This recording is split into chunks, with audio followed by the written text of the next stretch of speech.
آپ سے کوئی پوچھے کہ اس دنیا میں سب سے پہلے حج کس نے کیا تو شاید آپ نہیں بتا پائیں گے۔ دوستو آپ کی جانکاری کے لیے بتا دیں، سعودی عرب کے مکہ شہر میں کعبہ شریف کی تعمیر تو آدم علیہ السلام کے دور میں ہی ہو چکی ہے۔ روایتوں میں ملتا ہے ہمیں کہ جب اللہ نے حضرت آدم علیہ السلام کو جنت سے نکال کر زمین پر بھیجا تو آدم علیہ السلام نے اللہ کے حکم سے پہاڑوں سے پتھر لا کر خانہ کعبہ کی تعمیر کی، لیکن اس کے ہزاروں سال بعد جب حضرت نوح علیہ السلام کے زمانے میں جو بھینکر طوفان آیا تو اس طوفان میں کعبہ شریف کا ڈھانچہ بھی ڈھہ گیا تھا، لیکن اتنے وشال کائے طوفان کے باوجود بھی اس کعبہ شریف کی بنیاد باقی رہی۔ دوستو آج سے تقریباً 4000 برس پہلے مکہ کے اندر کوئی بھی نہیں رہا کرتا تھا۔ پھر حضرت ابراہیم علیہ السلام اللہ تعالیٰ کے حکم سے اپنی بیوی حضرت ہاجرہ اور بیٹے حضرت اسماعیل علیہ السلام کو لے کر روانہ ہو گئے اور اس مقام پر پہنچے جہاں پر آج مکہ واقع ہے۔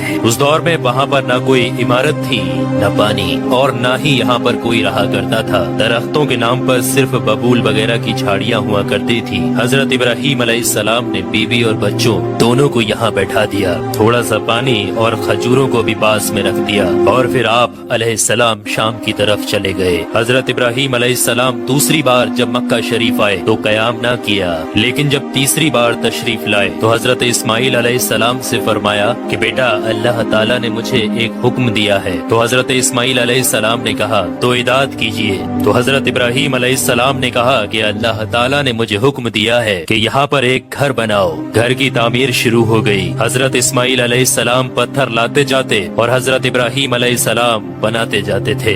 جب تعمیر ذرا بلند ہو گئی تو حضرت اسماعیل علیہ السلام ایک پتھر کو اٹھا کر لائے جو کہ حضرت ابراہیم علیہ السلام اس پر کھڑے ہو کر تعمیر کر رہے تھے۔ یہی مقام ابراہیم بھی ہے۔ یہ باپ بیٹے دیوار کو اٹھاتے جاتے تھے اور دعا کرتے جاتے تھے، اے پروردگار ہم سے قبول فرما، تو سننے اور جاننے والا ہے۔ انہوں نے گھر کی تعمیر نہ مٹی سے کی اور نہ چونے سے، بس پتھر کے اوپر پتھر رکھتے چلے گئے، اور نہ ہی چھت بنائی اور نہ کوئی اس کا دروازہ۔ اور پھر بعد میں الگ الگ زمانے میں پھر بیت اللہ کی تعمیر ہوئی، قریش نے بھی تعمیر کی اور ان کے بعد بھی ہوئی۔ کہتے ہیں کہ اس وقت اسماعیل علیہ السلام کی عمر 20 برس تھی۔ حضرت ابراہیم علیہ السلام نے بیت اللہ کے پہلو میں بکریوں کا ایک باڑا بھی بنا دیا تھا اور اس کے اوپر پہلو کی چھت ڈال دی تھی۔ پہلے بیت اللہ کی جگہ پر ایک سرخ رنگ کا ٹیلا تھا، اکثر سیلاب اسے ادھر ادھر سے کاٹتا رہتا تھا۔ جب حضرت ابراہیم علیہ السلام تعمیر کعبہ سے فارغ ہوئے تو حضرت اسماعیل علیہ السلام سے ایک ایسا پتھر لانے کے لیے کہا